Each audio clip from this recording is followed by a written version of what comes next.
Good morning. I'm Jim Gilmartin, and it's my privilege on behalf of the ECCL Board of Directors and the Executive Management Team to welcome you to the 210th meeting of the ECCL.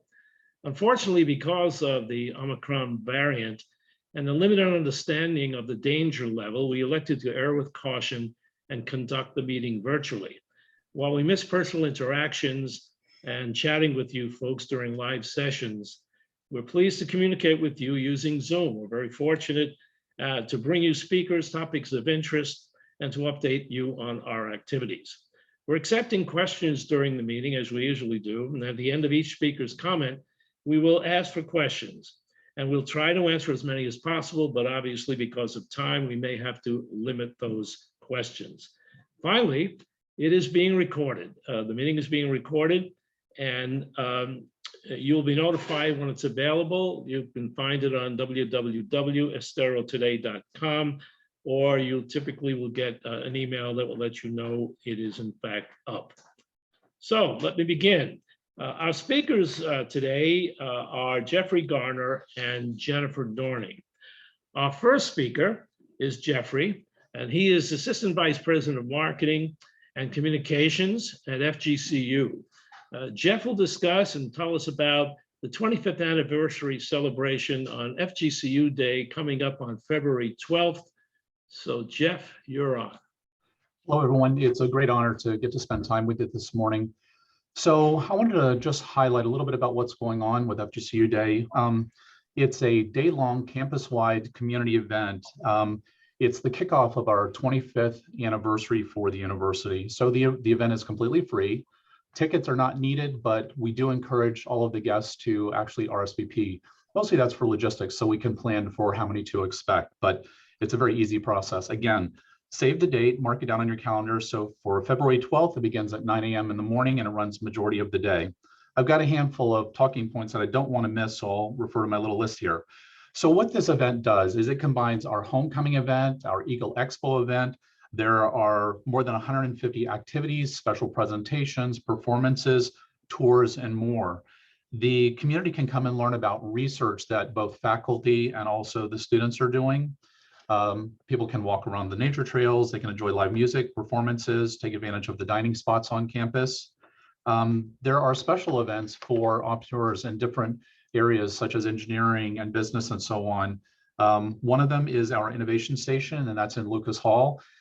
Guests will be able to take a look at how students can take advantage of our makerspace, our FindMark incubator, and all the different tools and resources that students can leverage and take advantage of to bring an idea, a business concept to life. We'll also welcome the community into the College of Business in the Bloomberg Investment Lab. And that's where students can learn about the stock market, how capital investments work, and get an understanding of financial markets. The day overall will conclude with the homecoming parties, the tailgates, and we're going to have the celebration where we have both the men's and women's basketball games. So it's a combination of food, fun, sports activities, and again, celebrating FGCU's 25th anniversary. The details are at fgcu.edu/FGCU Day. I'm going to take just a second and share my screen very briefly so you can get a look at what's here so you know what to expect. So I'll give just a moment to make sure that the screen loads and everyone can see depending on their speed. So the concept is from idea to impact. FGCU has been around for 25 years. It really did start with just an idea. It was conceived to be a fairly small university serving the Southwest Florida community, and it's evolved to have massive regional, state, and national impact in a variety of ways. There are so many students that are out in the world that went through the nursing program, the engineering, College of Business, and other areas. So FGCU has had a real big impact in a variety of different areas and industries. So this is a countdown clock. It shows that it's got 28 more days. This video will give you a snapshot of what you'll actually see and experience. But this is the most important part, I think, that the guests today will appreciate. This is an interactive GPS-enabled map. It lists all of the different areas of campus. So FGCU Day is broken up into a number of different neighborhoods. These are the neighborhoods that you see across here, from Academic Corridor all the way down to Waterfront Way, and then a list of different places to eat. So if you click into any of these given areas, it zooms into this particular neighborhood, excuse me, neighborhood, so you can see what's going on there. You can go down through all of these different events, just click on them. It gives you a snapshot of where it is and also what you can expect. There's also a mobile app that will be used to make it easy for people to plan their day. And that's going to be live as soon as Apple and Google decide to finish publishing it.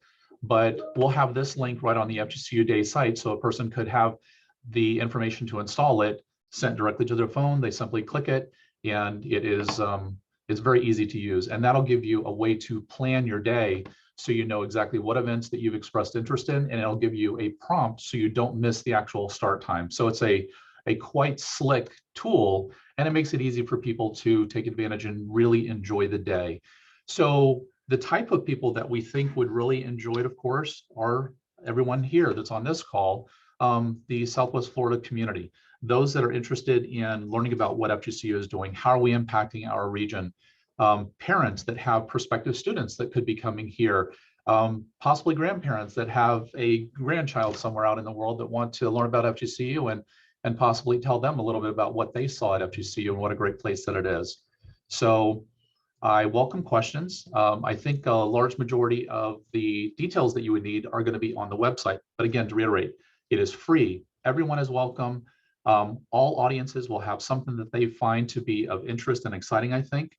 So everyone is welcome for sure. But I can be reached at jgarner@fgcu.edu, or you can just go to the FGCU website and search for Jeff Garner, and you'll get all of my contact information. And I welcome your calls or any of your emails or questions. So please join us, and I don't think that you'll be disappointed in the day. And thank you all. Jim, that's all I had to say. I welcome questions though.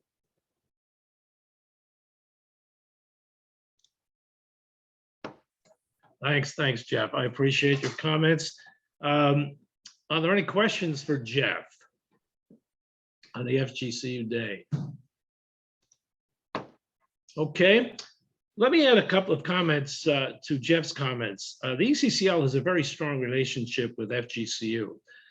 We collaborate with and support several of the FGCU schools, including the Davalier-Kawanui School of Entrepreneurship, has become a tremendous asset to the college and to the community. The Bauer School of Music and Arts, another amazing school that any of you have any interest in a love of arts and music, you ought to look into it. You'll find it all on the FGCU website. And of course, the Water School, which is dear to our hearts because one of the ECCL's major initiatives is trying to support the assuring we have clean water, quality water in Southwest Florida. We also support the student intern and service learning programs in our community. And what that is basically the FGCU has programs and organizations in place to offer to businesses, organizations, not-for-profits, et cetera, the opportunity to get students come in as an intern or come in and as service learning. They come in and they'll work with you, et cetera, to learn exactly what it is they're interested in and you need perhaps some help in. Please attend this event on Saturday, February 12th at 9 a.m. to 3 p.m. and support our university. And again, it's free, okay? And Jim, I'll add one more thing, and everyone should be seeing billboards around the community, and there are social media ads running, so it's also that much easier just to click on and to join in. So thank you all for letting me have the a few minutes today.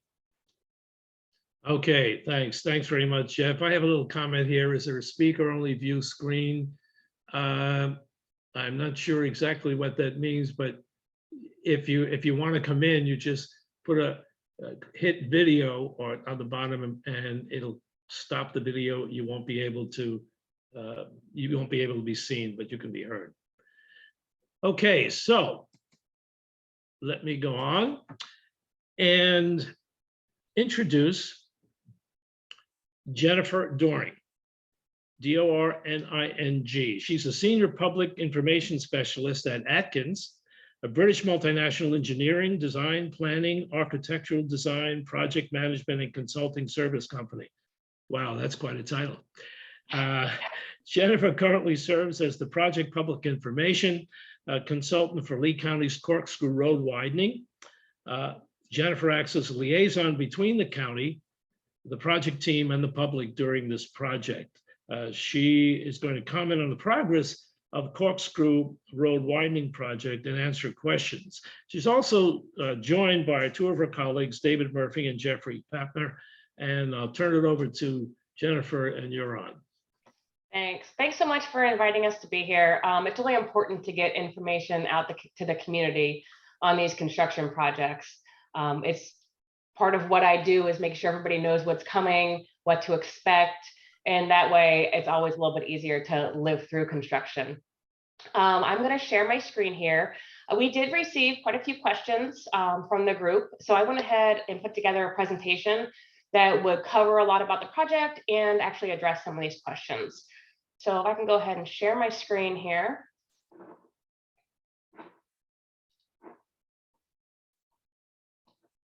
Get it over here. Can you still see it?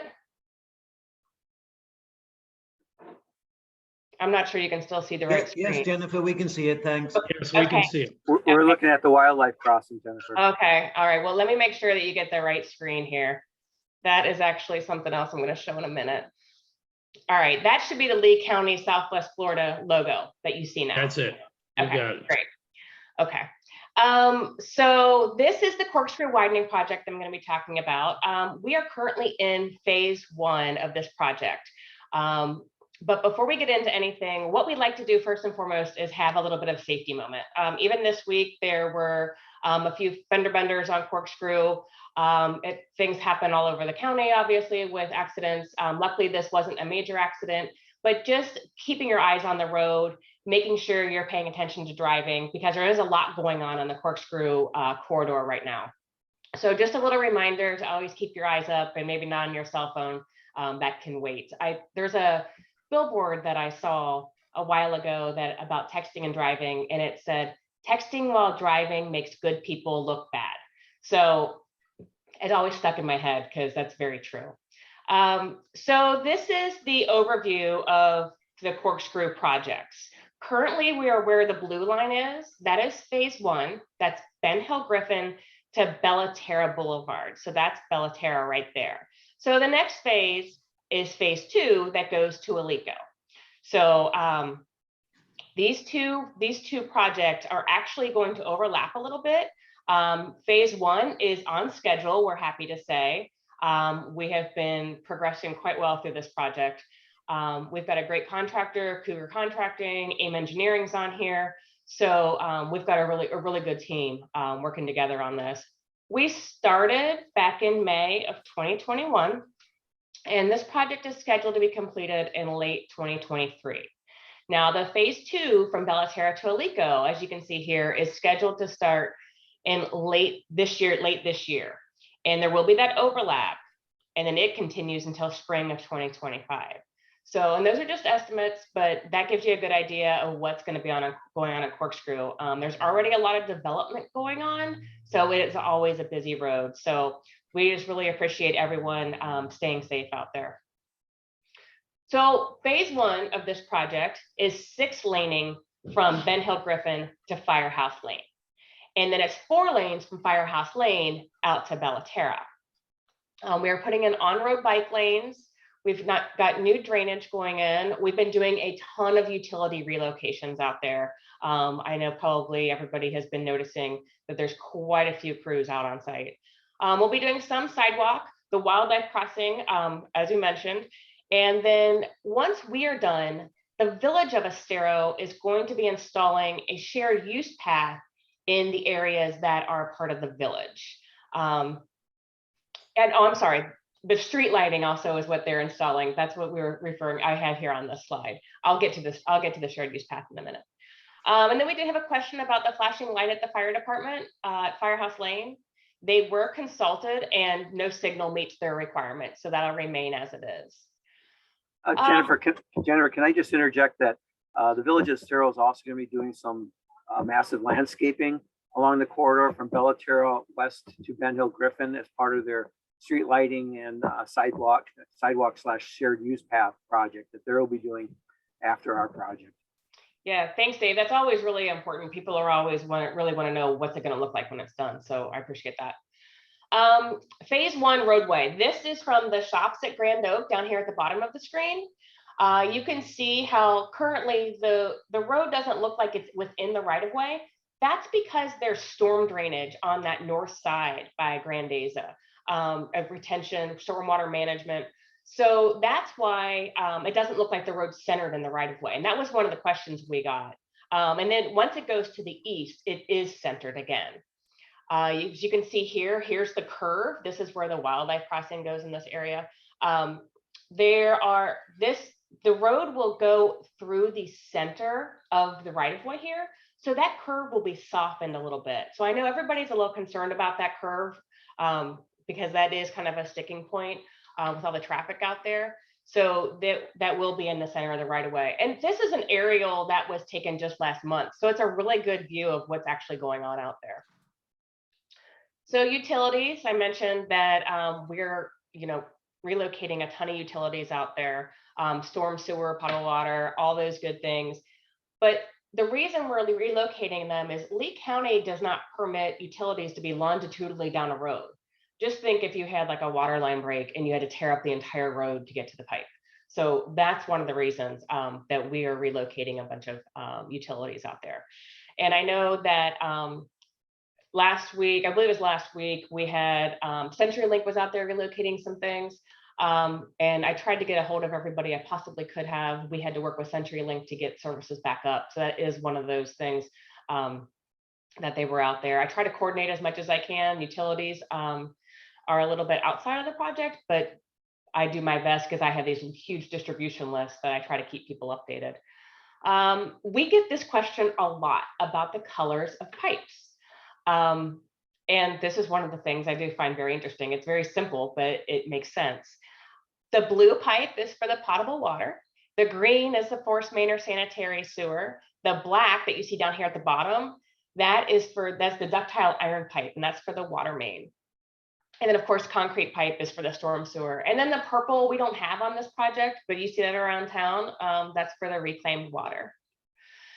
So back to the sidewalk and shared use path. I know this is really important to a lot of people. As I said, the Village of Estero will be coming back and they will be doing the shared use path once the project is completed. It's a little difficult to explain because they are working within the village limits, and the village limits on the north side and just after Grandeza.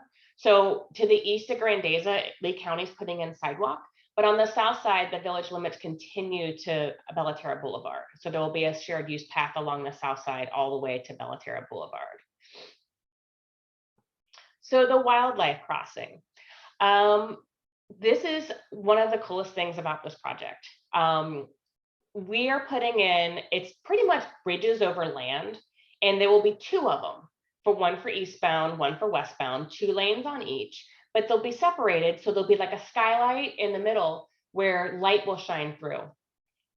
There will be a fence on either side. This picture down here in the bottom, this is the wildlife crossing that's at Alico right now, Corkscrew and Alico. So you can see how the fence funnels the animals to use that instead of going up over the road. So that really helps a lot. The bottom will be natural ground. So the animals won't even realize that they're having to do anything different. They'll just walk right through. So that's really cool. And these are some test piles that we've been putting in recently for this. Here, I'm gonna just pull this over real quick so I can show you this. Do you see the picture of the wildlife crossing now? The other image from the website?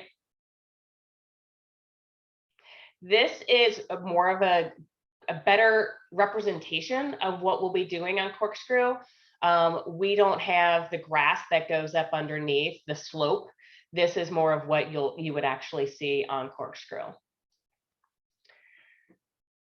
So phase 2, you will have the same AIM Engineering and myself will actually be on phase 2, which is great because it's just really seamless since I do a lot of coordination with the public. Lee County is currently working on securing the right-of-way and permits on that project. It will add 4 lanes from Bellaterra to Alico and a new traffic signal at Alico, which I know a lot of people were asking about. Lee County will install sidewalk on the north side, and Lee County will be putting in a shared use path on the south side. So I've talked a lot about how I get a lot of information out. We do have a project website. I try to put the aerials up so people can see the progress of the project. We also have a way for you to put your name and email address in so I can know who needs to be on the distribution list. What I do with the distribution list is every week I send out an update, and it's really brief, but it just gives people an idea of what lanes will be closed, what kind of activities are going on. And that just seems to really help people if they know, oh, you know what, that turn lane will be closed, or that turn lane will be closed, but I can still go right. So that's the type of information that I like to get out on a weekly basis. Every once in a while, like at milestones, we do a project newsletter. We did that at the beginning of the project. And then it's just a good way to have correspondence with the public. I also send out safety reminders. I learned very early on in this job that there's a lot of younger drivers that live in the neighborhoods on Corkscrew. I've been working with someone at Estero High School trying to get information out to the younger drivers because, you know, they're the ones who are driving on times after dark, coming home from practice, leaving early in the morning. So it's just good to kind of have them in the mix and for them to understand what's going on. Like I said at the beginning, and Jim said, I am like the liaison. I am the person, all the questions, all the complaints, everything comes to me. I am the person that I may not know the answer, but I find out what the answer is or who the right person is. If you see anything on the job that you don't like or you have questions about, I'm the person that you come to. We don't do this in a vacuum. We know people live out on the project. We know people drive through the area. So it's really important for us to keep that communication, that two-way communication. A lot of times I learn things from the residents and the public that live out there. So it's important that everyone to be able to contact me.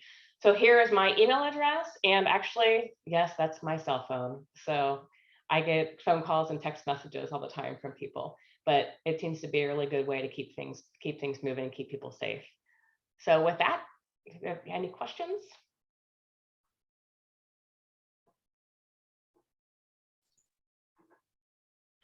Okay, I'm looking. No questions. You did a great job. Not only that, you answered every one of the questions that I had as follow-up. So really good, really nice job. Still open for questions, anybody? We're good? Okay. On that, I'm going to free up some of these folks. I told them already, we're going to go into ECCL activity type of comments. So, you know, that folks are busy. So please feel free, just jump off whenever you feel comfortable, or you can hang around. It's entirely up to you. Jim, can I just quickly ask Jennifer? Jennifer, could you just possibly repeat the web address for the Corkscrew widening updates that people could have, if you wouldn't mind? Yes, it's really easy. It's Corkscrew Road Widening. Lovely. .com. So you should be able to find it very easily. Okay, thank you. You want to put the screen back up on that, or no? Yeah, I can if you want to look at it real quick.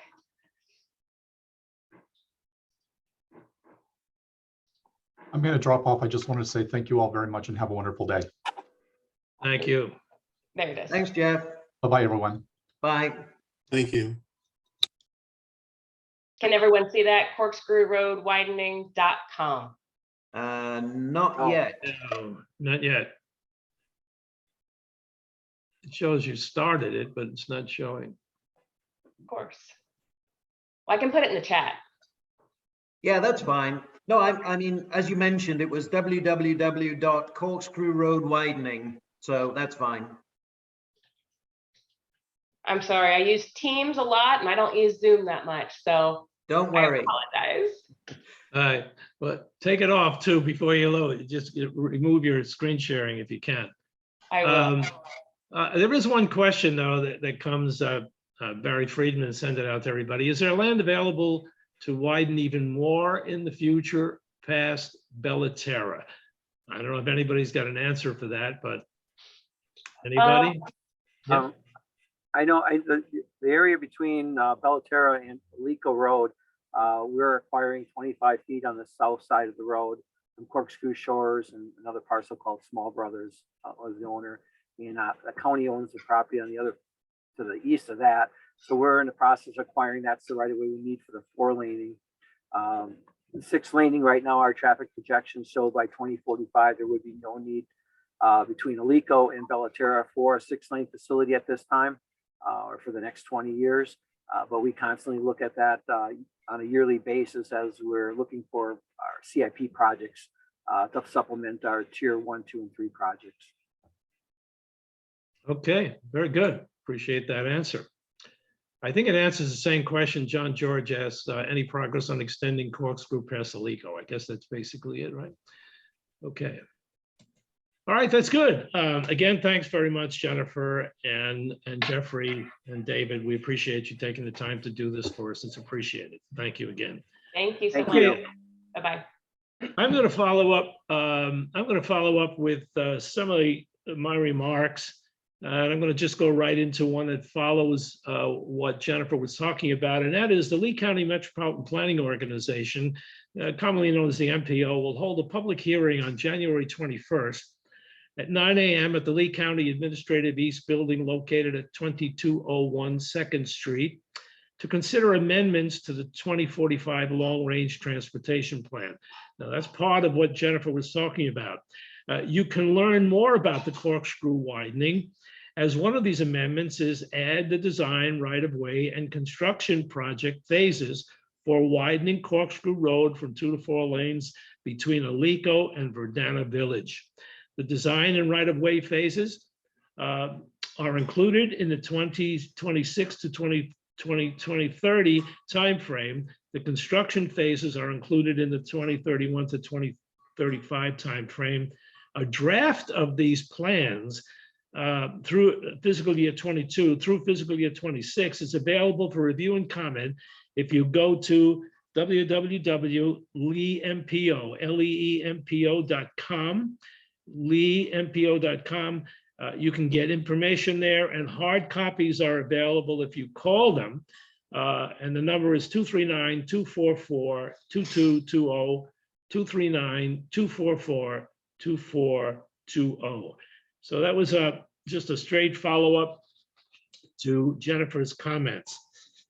The next thing I'd like to talk about is something we've mentioned in the past, and that is the Greater Estero Virtual Information Center, or GVIC as it's called. It's a website, and it is the brainchild of the ECCL. Several years ago, we came to terms with the fact that there really was nothing in place for people in the Greater Estero area to find out about all the great things that are happening in Estero and to get information about Estero. So the website is a national, international, and local investor, customer, visitor, resident, and business-focused website. It's being developed by a task force led by Barry Friedman and includes the ECCL, Greater Estero Chamber of Commerce, and others. GVIC's purpose is to provide easy access to the Greater Estero area's culture, including but not limited to housing and healthcare and education and schools and restaurants and retail and governance, transportation, lodging, attractions, things to do, social and other events, and many others. It's anticipated that GVIC will contribute, I should say, significantly to strengthening the economic position of the Greater Estero area. Now, who's going to be doing this for us? An international destination management firm called SimpleView.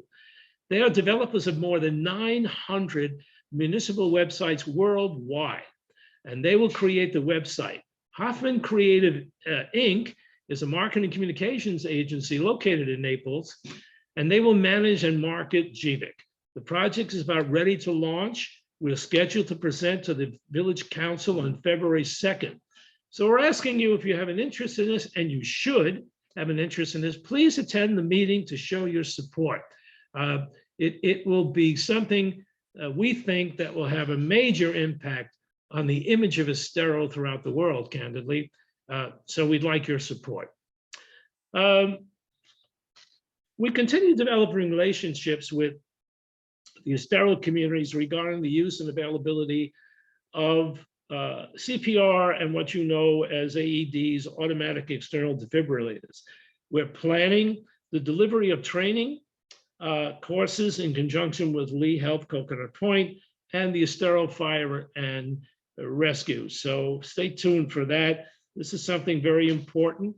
We're finding just on the initial information we're getting, people really don't know where these AEDs are located, and they can save a life. It's that simple. So we're going to try to come up with a program that shares with everyone that wants to know where these AEDs are located, so that if there's ever a need for it, hopefully not, you can get to them. We're monitoring the Village Rails to Trails project. Some of you may be familiar with this. It's been on the drawing board for quite some time. However, currently the cost, 84 million, is a significant obstacle. We don't know where that's going now. We are trying to make it happen. The Rails to Trails simply means going from down the edge of Collier right up through Bonita, through Estero to Alico. And it's really changing where those tracks are to making it walkways, bikeways, a variety of different things. It's really a super program that the village is backing and moving and trying hard to make something happen. But as I said, it's going to take some negotiations on the money to see whether that takes place. Finally, you've heard us say this before, and we will be saying this again. We are enormously, enormously proud of the tremendous success of our Adopt a Highway program. I mean, it has been very, very good. Volunteers continue to collect tons of trash, and there is a potential of creating an Adopt a Highway program for Estero Parkway and other roads. That's really about what I have to say. The others will be following me, talking about a few things we're involved with. Are there any questions that you might have regarding this? If you want to, I just got a note here from Barry. If you want to send a letter of support on GVIC, you can send it to us at visitor. I'll just spell out this word: VISITESTERO, Visit Estero FL @gmail.com. Pretty simple. Visit EsteroFL.com, and that will be helpful to us as we present our case to the village for support on February 2nd. Okay, it doesn't look like there's any other questions. You know where we are, so if you ever have them down the road, just give us a call, shoot us an email. We'll do what we can to help you out. Next, my friend Mike Wasson, co-chair of the Educational Council, and Vanessa Santiago of Junior Achievement of Southwest Florida, are going to provide some information on the current achievements of 258 graduate program, which has been a tremendous success over the years here, and potential expansions of the program into Lee County High School. So I'll turn it over to you two, and you can do your dog and pony.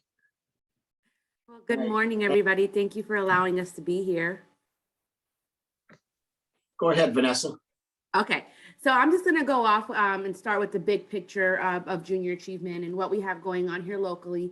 And then I'm going to have Mike take over, and he's going to talk about the 258 initiative here in Estero and what's been going on and what we will be achieving here hopefully soon. So big picture for those that are not familiar with junior achievement, we are a volunteer-led nonprofit.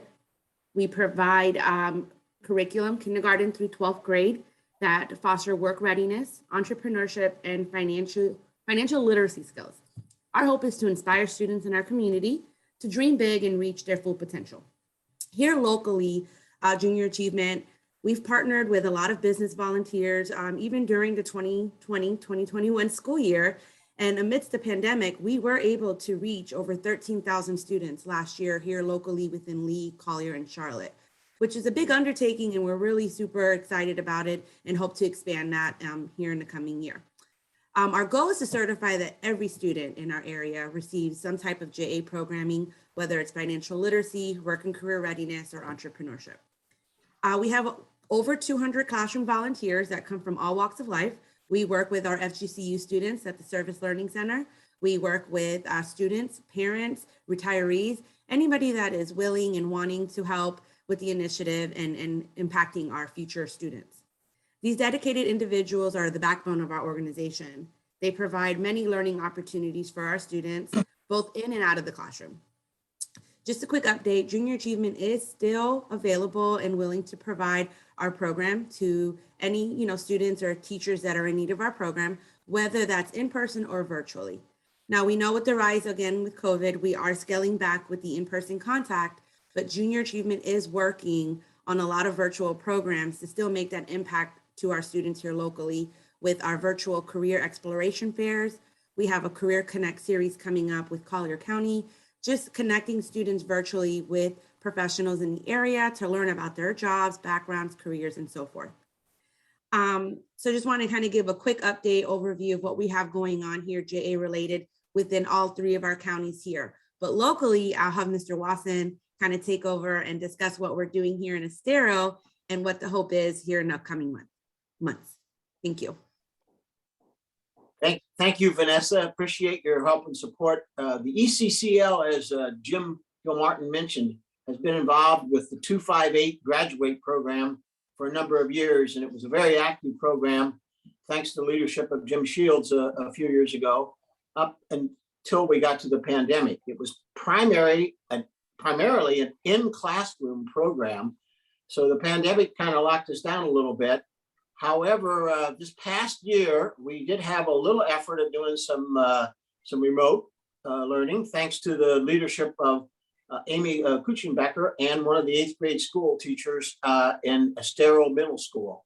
And we changed that into, as we felt it was safe to get back in the classroom in November and December, and we had an effort working at Three Oaks Middle School in that December and November timeframe. Thanks to Jen McLeod, who's the 8th grade teacher and really supported our effort. And we were able to get 6 additional volunteers, including myself. We went into the classroom and we worked nearly 50 in-service hours. That's 50 hours in the classroom. And there were about 117 students that participated in that program. We taught a program that talks about economic for success. There were 5 separate classes that we attended, and each class got 6 lessons. It's a very well thought out program, thanks to Junior Achievement, who provides us materials on this. We appreciate that. The students love it. The teachers are very supportive of it. And we felt based on that success, and remember back in November, December, COVID was beginning to shrink. Well, we put together a plan to expand the program beginning in the January or February timeframe, back to what we originally were doing 2 or 3 years ago. And that included second semester efforts beginning in January and February. We went out to each of the principals involved and we talked to those, and they were very supportive. And we started putting together schedules for 2nd grade and 5th grade at the Three Oaks Elementary School, and 2nd grade classes at the Pine Woods Elementary School, and also maybe an 11th and or 12th grade class at Estero High School. All the principals, the school administrators, the teachers were very interested in getting us back into the classroom. They love the program. We've had a lot of success with it, and they encouraged us to come back. Well, we all know what happened. We had Omicron and the COVID outbreak, and we're a little concerned right now with safety for our volunteers. We had over 100 volunteers in the program initially, I think close to 130 at one time. And we're concerned about this generation, the older generation that might have some underlying causes. We didn't want to expose those to possible COVID coming from the children. And there's some concern by principals for safety, as you might expect. So we put that program that we planned kind of on hold. And Amy Kuchenbecker, who is leader of the ECCL 258 graduate program, she does a great job of that. We've got scheduling put together. We're ready to continue to get back into classrooms just as soon as we feel it's safe to do that. Everybody's supportive of the program. We see this as just a temporary holdup, but we're not ending the program. We're going to be very, very active. And I want to reach out to anybody that's online with us today and say thank you for all the great volunteers. We have had a lot of good support from the ECCL members and for others in the community. We really appreciate the commitment that volunteers do. The students and the teachers are very thankful for that effort. And as we see the program, as we see the COVID problem beginning to clear up, we will be communicating back to you and requesting your help again. But we want to be sure it's a safe environment that we can get you out there and really help our students. So kind of summing up, I would say the 258 graduate program is not dead. It's alive and well. It's just on hold right now. We really hope that we can get some more volunteers involved. And so stay alert and be prepared for upcoming information. We will get back out there to you as soon as we think it's safe to get back into the schools. Vanessa, anything else you would like to add to that? I just want to thank everybody, the ECCL, all of our partners in Estero, the volunteers for your time, commitment, and efforts with JA. 258 has tremendously been a great program, has helped brand us and get us out there. And we just want to thank you all for your time and effort as well. So Jim, I'll turn it back over to you. But if there's any questions, I'm certain that Vanessa and I are happy to answer any of your questions. Thanks very much to both of you. I'm looking to see if there's any questions. There aren't right now, but let me give you a little anecdote of myself. I had some personal experience with the JA program, 258 graduate. I worked with Jim Shields quite a bit to make this all work out. But I actually went out and got into the street. I mean, I got in there and into the classroom, and I taught these little kids, and I have to tell you, it is so satisfying to do that. So if any of you are out there just thinking about it, that you don't think you could do it, no, don't think that at all. JA supplies you with all you need to know, supporting you all the time. But once you get in front of those kids and you get them going through the various programs and something, and then at the end of it, they're hugging your legs because they're so small, it is absolutely amazing. And it goes up to the high school. It's really good. High schools don't hug your legs, but it was really, really good. I just want to make that clear. Okay, thanks, Mike. Thanks, Vanessa. I'm going to move on now, and I'm going to introduce Alan Bowditch, Chief Communications Officer. Alan's got a few things to talk about our communications process, so I'll leave it up to you now. Okay, thank you, Jim, and a very good morning to everyone. Just before I cover a couple of things on the communication side, I just wanted to add a couple of comments that Mark Nowitzki, our Chief Operating Officer, who wasn't able to be on the call today, has asked me to mention on his behalf. A couple of things Jim Gilmartin has already mentioned, so I won't cover those again. But just to add a few points that he mentioned. The first one was that coming up in March is the 7th anniversary of the village of Estero. And there will be forthcoming details from the village, which the ECCL will, of course, also be communicating to everyone.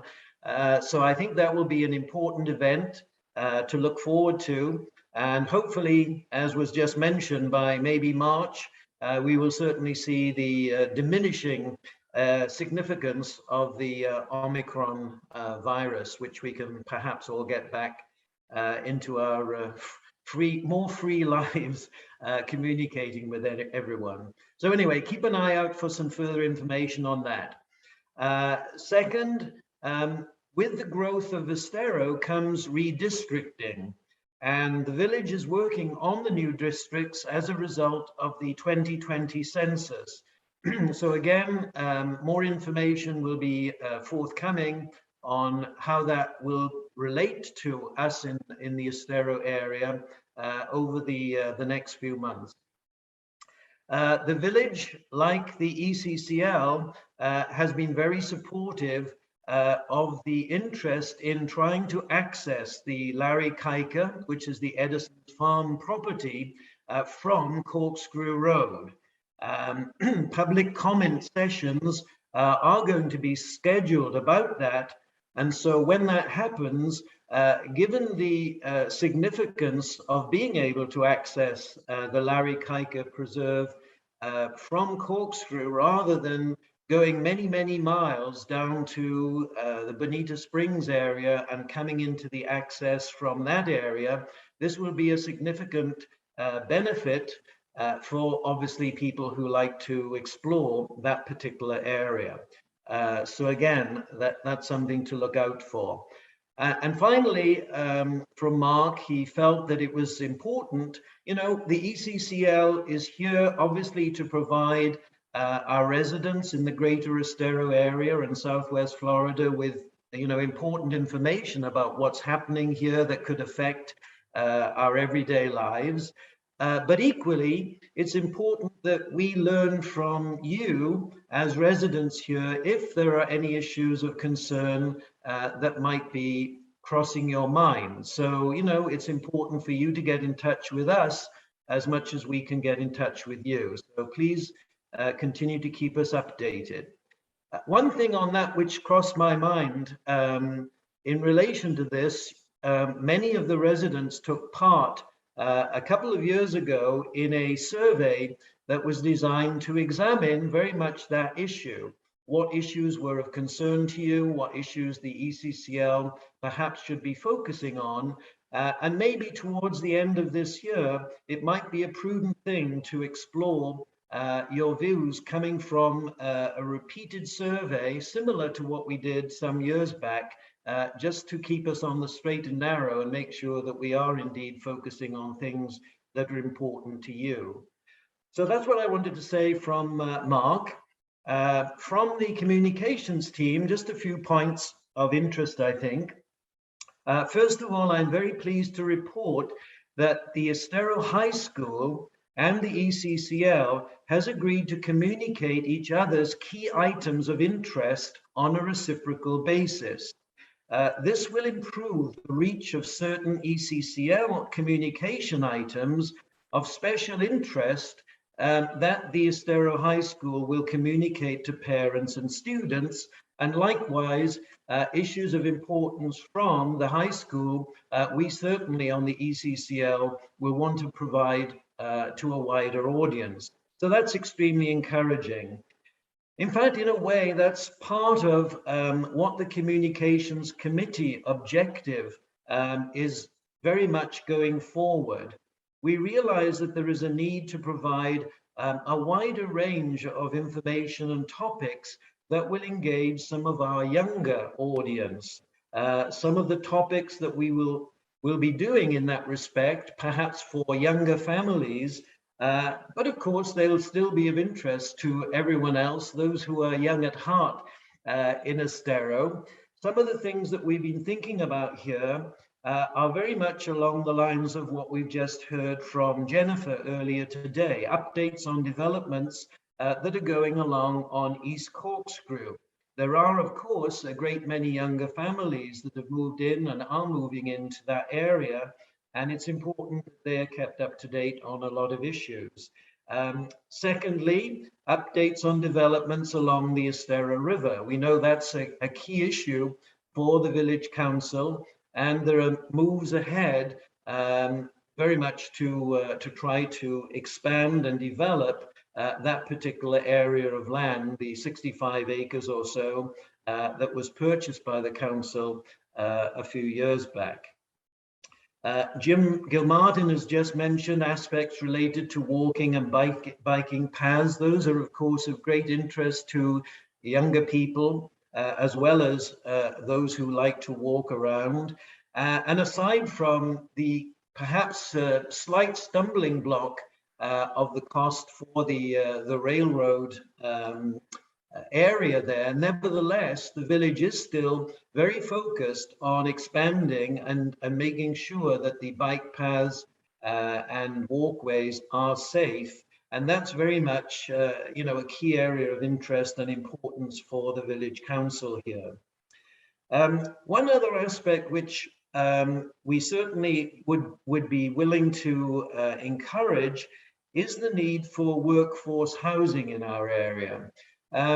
That's not to say that we're necessarily wanting, buildings that are only focused on that, but there are issues of overcoming the problem of people being able to afford housing in our area. And it's of course not just our area, it's actually a nationwide issue now, that's trying to ensure that we have the supportive infrastructure of people who work in our area on important jobs like teaching, police, firemen, healthcare workers, and so on and so forth.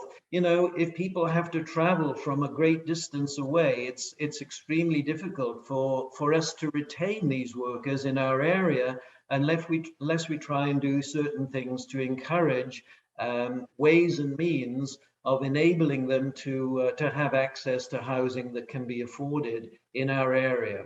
I know this is an important issue for the council too, and certainly we're looking at ways in which this could be encouraged. I won't go on too much further at length. There will be other things that perhaps I can mention at the next meeting along these lines of encouraging more involvement from our younger families within the ECCL initiatives. One thing which I would like to mention, though, just to finish up, is the significance of some of the things that FGCU are doing. I know this was covered earlier, but in speaking to Professor Bernanke, who is in charge of the Bauer School of Music, which I did just before Christmas, I became extremely fascinated by the amazing work that they do in bringing along excellent talent who have in a way become worldwide stars. I know that a lot of people in Estero don't perhaps appreciate the standard of excellence that exists within the Bauer School. There is in fact a brochure here which the Bauer School produces, which is a program of events that take place on campus throughout the year. Some of these particular events are amazingly well put together and have these highly skilled people.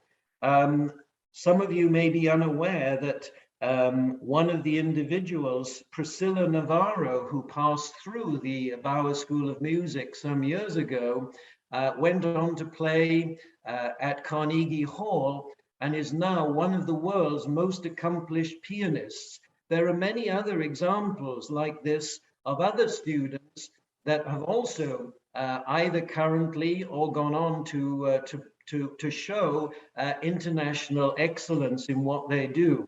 So those of you who do end up going to these lovely cultural events can be assured of a very, very high quality performance. And of course, not only that, but Gulf Shore Opera, who, as you perhaps remember, is an organization now that has come here to Estero, are also providing other cultural and important events for us all here. It's something which many of you did tell us that you were interested in seeing expanded here in Estero. And so we're very encouraged by all of the things that are going on in this area. And we would certainly feel that in order to encourage even more cultural performances of this type, it's important that you do end up going to see them. So with that, I'll perhaps provide some further information at our next meeting, but thank you very much for your time. Thanks, Alan. Appreciate that. Alan's hit on a couple of really good points. We need to support folks in our area, and whether it's FGCU, our healthcare providers, we need to, in fact, support them. Having them available doesn't do much unless you go see them and participate in the kinds of activities they offer. Okay, so let me just turn this over now to John Quinn, last but not least, my favorite person, John. And John's going to tell you a little bit about the finances of the ECCL. John, you're on. Good morning, everyone. We have just finished our year with Omicron, with COVID. It's been most difficult. We've had to do an enormous amount of communication via the web, which has driven up that side of our costs. We have just finished our budget, and the budget for the new year, we have approximately $25,000 of operating costs and about $17,000 set aside for individual projects. We have 37 members supporting us as an association. 32 are residential members. We have an opportunity to have additional members come in. If you are listening and you know that your association is not a member of the ECCL, please reach out to us. If you are a member, a residential member, please let your board know that you support our efforts. We really appreciate it. The year-end financial numbers are posted on the website. To give you a brief update, I had contacted the IRS with regard to our forever ending effort to become a 501c3. They, like everything else, if you listen to the news, there are millions of tax returns from last year that have not been processed. Well, our application hasn't been processed either. Hopefully, by midsummer, June, which would be one full year from the time of application, we will officially get a review and get an approval done. So I look forward to bringing that information to you as soon as it happens. Once again, as far as members and residents, if you have an issue, bring it forth to the ECCL, bring it up to our website, contact any of the EMT members, and let us know what you need. Thank you very much. And let's look forward to a much better 2022.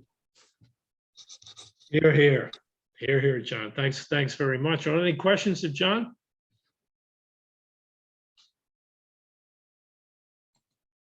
Let's see. Nope. Okay, so we're getting towards the end of our meeting. We're keeping it right about to the mark. Thanks very much for joining us today. It really is a pleasure doing this for you. A special thanks to Jeffrey Garner and Jennifer Dorning and her colleagues, and all of you who were engaged in the meeting. If CDD guidance supports live indoor meetings, we will certainly move in that direction for the next one. All I can say is stay tuned. Again, finally, thank you for the ongoing support of the ECCL. The next meeting will be Friday, February 11th at 10 a.m. Again, hopefully we'll be live. So at this meeting is adjourned. Thank you again. Take care and stay safe.